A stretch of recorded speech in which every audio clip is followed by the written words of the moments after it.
On s'attendait à un Djokovic-Alcaraz en demi-finale à Roland-Garros 2022 et finalement nous aurons un match entre Alexander Zverev et Rafael Nadal. Alors est-ce que l'Allemand peut réaliser l'impossible? C'est ce que nous allons voir. Jingle.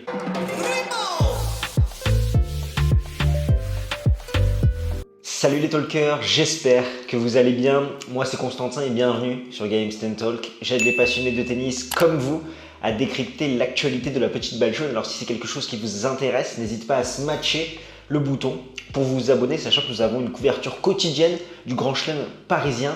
J'espère que vous êtes bien remis de vos émotions de cette courte nuit. Le réveil a fait très mal après cette victoire de Rafael Nadal en 4-7 au bout de la nuit. Ça a été quelque chose d'assez exceptionnel. Dans cette vidéo, comme tu l'auras compris, nous allons décrypter l'affiche des demi-finales à Roland-Garros qui opposera Zverev à Nadal. On commence tout de suite avec la tête de série numéro 3, Alexander Zverev, qui en 2022, c'est 29 victoires pour 10 défaites. Il a 2 finales perdues à son compteur cette année, une à Montpellier et une à Madrid, à chaque fois en 2-7 contre Bublik et Alcaraz. Sur terre battue cette saison, c'est 15 victoires pour 4 défaites, 2 fois contre Tsitsipas, une fois contre Rune et une fois contre Alcaraz. Pour celui-ci en demi-finale, il est venu à bout de Hofner, Baez, Nakashima, Zapata ainsi que Alcaraz. Il a concédé en tout 3 sets et a passé 14 heures et 30 minutes sur les courts. Donc c'est vrai que l'Allemand nous avait laissé avec un second semestre époustouflant en 2021, ce titre aux Jeux Olympiques et aux ATP Finals où il avait enfin stabilisé son service, trouvé de l'agressivité notamment côté coup droit où il n'hésitait pas à attaquer long de ligne.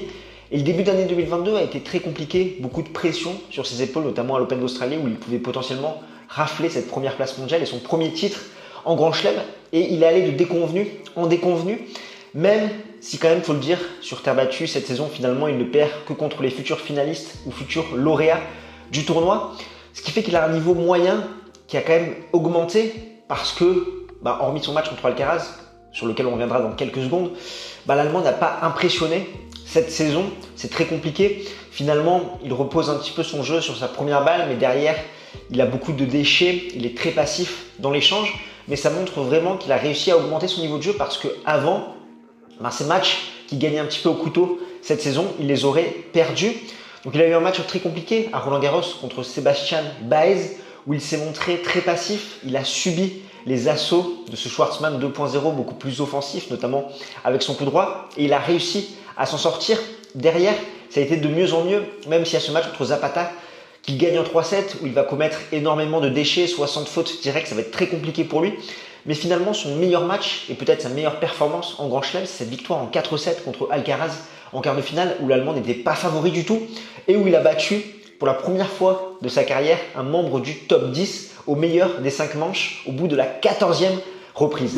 Parce que dans ce match, Zverev a été parfait, que ce soit au service où il a passé un haut pourcentage de première balle, il a été agressif, il a vraiment eu un mindset vraiment où il devait agresser le plus rapidement possible son adversaire. Il n'a pas hésité à monter au filet ou derrière sur une bonne première balle, frapper très à plat. Il n'hésitait pas à suivre, à attaquer avec son coup droit. Tout l'inverse d'Alcaraz qui s'est montré beaucoup trop tendre, peut-être pas encore prêt pour ce format Grand Chelem où finalement c'est lui qui a été passif, qui a beaucoup donné côté revers, qui a eu tendance un petit peu à surjouer. Il a eu ce sursaut au 4e set et il n'a pas réussi à emmener son adversaire au 5e set après un tie-break de folie où pourtant le public a poussé le joueur espagnol, mais l'Allemand a su rester quand même relativement calme et même si par le passé on sait qu'il a souvent eu des déconvenus, là il ne s'est pas inquiété, il a continué à jouer son jeu et ça a payé parce qu'il s'impose en 4-7 et il jouera sa deuxième demi-finale à Roland-Garros après celle de 2021 perdue en 5-7 contre Stefanos Tsitsipas. De l'autre côté du filet, on retrouve Rafael Nadal, tête de série numéro 5. En 2022, c'est 29 victoires pour 3 défaites. Des défaites contre Fritz, Alcaraz et Shapovalov. 3 titres, un à Melbourne 250, un à l'Open d'Australie et un à Acapulco. En 2022, sur terre battue, c'est 8 victoires pour 2 défaites. Et pour celui-ci, en demi-finale, il est venu à bout de Thompson, Moutet, VDZ, Auger-Aliassime ainsi que Novak Djokovic. Il a concédé 3 sets, 2 contre le Canadien, 1 contre le Serbe. Il a passé en tout 14 heures et 59 minutes sur les courts. À l'heure actuelle, Rafael Nadal est invaincu cette année en Grand Chelem. La principale interrogation qu'on pouvait avoir, c'était son physique. Pour le moment, ça semble tenir au vu des gros combats qu'il a su enchaîner en 8e et en quart. Raph, dans notre dernier live, nous l'a dit, il joue sous infiltration ce tournoi. En plus, il a son médecin à ses côtés, ce qui fait qu'il doit faire des soins particuliers sur chacun de ses jours de repos.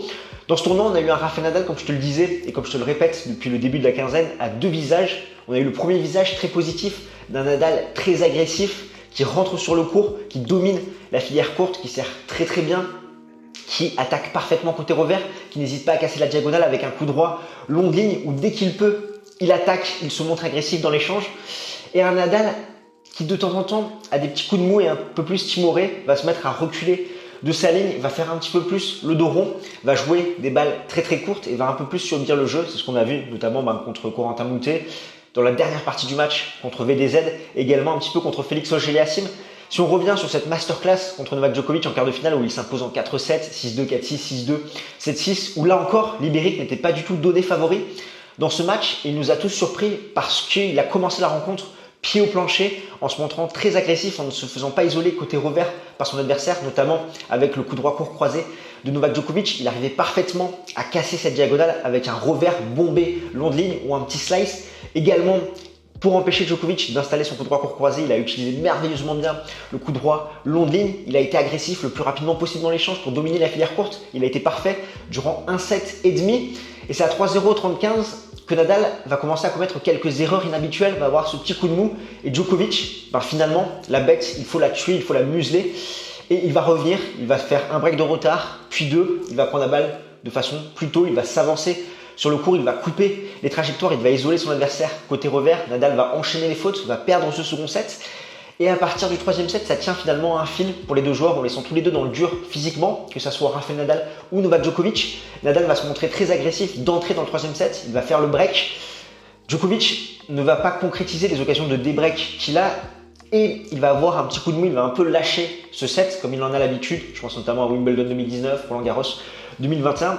Et on va le voir revenir à la charge dans ce quatrième set en reprenant un petit peu la tactique qui a fonctionné pour lui, c'est-à-dire prendre la balle tôt, isoler Nadal côté revers. Il va faire le break rapidement et là on va se dire c'est mal embarqué, ça sent le 5-7, sachant que Nadal était vraiment sur un fil. Par séquence, il arrivait à se montrer agressif, mais il n'était pas impérial comme au début du match. Et Rafa, il savait que pour vaincre Djokovic, pour s'imposer dans ce match, il devait impérativement gagner en 4-7, pas aller en 5-7, ça serait trop compliqué pour lui, pour son pied en night session avec l'humidité. Ce qui fait que quand Djokovic a servi pour le set, où il a obtenu des balles de set d'ailleurs, Rafael Nadal en a profité pour débreaker en mettant un petit peu plus. Et derrière, il avait fait le plus dur, il a réussi à se montrer de nouveau agressif, à donner un coup sur Novak Djokovic, à vraiment retrouver son coup droit long de ligne, ce revers long de ligne qui fait mal, ne pas hésiter à terminer le point au filet. Et Djokovic qui a commis quand même quelques erreurs où on a eu un match d'un certain niveau parce que on ne s'attendait pas forcément avec la night session, tout le contexte, etc., la forme des deux joueurs, que ça atteigne ces niveaux-là, mais ça a été quand même relativement décousu où chacun a eu des coups de mou et a eu des moments de forme, pas forcément au même moment, mais à la fin c'est quand même Rafael Nadal qui s'impose dans un tie-break qui domine de façon magistrale, tout l'inverse de son tie-break de Roland Garros 2021. Avec ses 13 titres, porte d'Auteuil, Nadal ses 14 demi-finales, une seule défaite, c'était en 2021 contre Novak Djokovic. Au niveau des confrontations, il y a 6-3 pour Rafael Nadal, 4-1 sur terre battue, la seule victoire de l'Allemand, c'était à Madrid en 2021. Par contre, sur leurs 4 derniers matchs, l'Allemand s'est imposé 3 fois. Il y a 1-0 pour Rafael Nadal en Grand Chelem, leur seul face-à-face, c'était à l'Open d'Australie 2017, un sacré combat en 5-7 où l'Ibérique revenait d'une longue pause après sa blessure. Comme d'habitude, je vais t'afficher les statistiques détaillées. On constate que les deux joueurs servent très bien, 66% de première balle pour Nadal, 73% de réussite derrière, 63% de points gagnés sur sa seconde balle. Pour Zverev, c'est 68% de première balle, 74% de réussite derrière et 55% sur seconde balle. Les deux joueurs ont été breakés tous les deux 13 fois et Nadal est plus en réussite au filet et a moins de déchets dans son jeu avec moins de fautes directes que Zverev.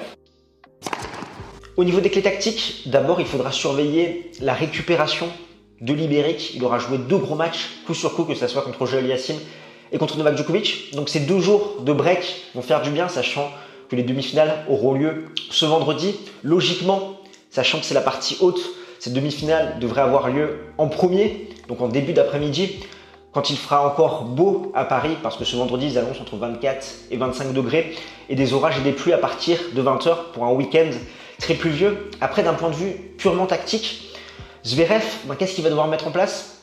Il va devoir très bien servir, passer un maximum de première balle, s'inspirer de ce qu'a fait Félix Auger-Aliassime, c'est-à-dire servir les extérieurs pour isoler Rafael Nadal dans un coin du terrain pour ensuite attaquer dans la partie ouverte.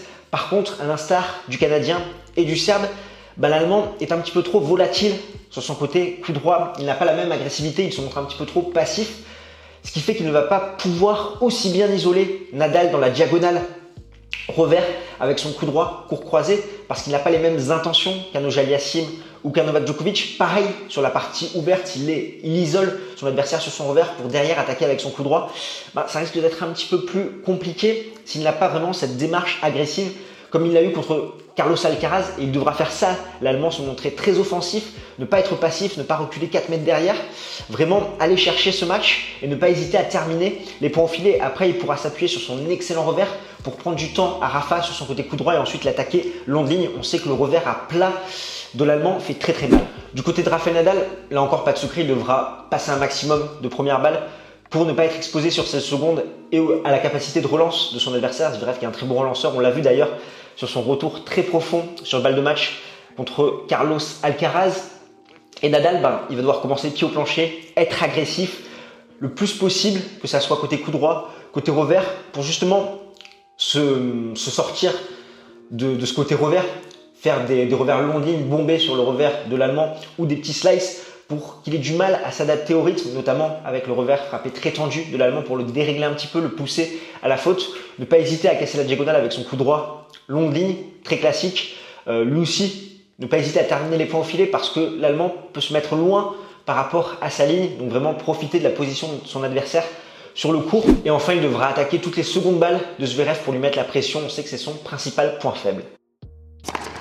Au niveau du pronostic, je vois une victoire de Rafael Nadal en 4-7. On sait que l'Allemand peut être compliqué à négocier s'il est dans un très bon jour au service. Après, c'est vrai qu'il a enfin passé ce plafond de verre et cette première victoire contre un top 10 au meilleur des 5-7. Donc à voir les effets que ça va avoir sur ce match.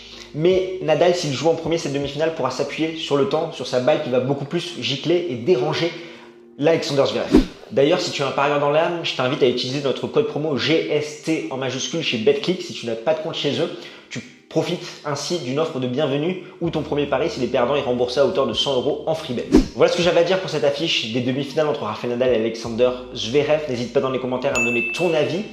Et nous, on se retrouve très très vite, notamment ce mercredi soir à 20 h avec Alex pour un live exceptionnel où on va revenir plus en détail sur le cas entre Rafael Nadal et Novak Djokovic. D'ici là, porte bien. Ciao, ciao tout le monde.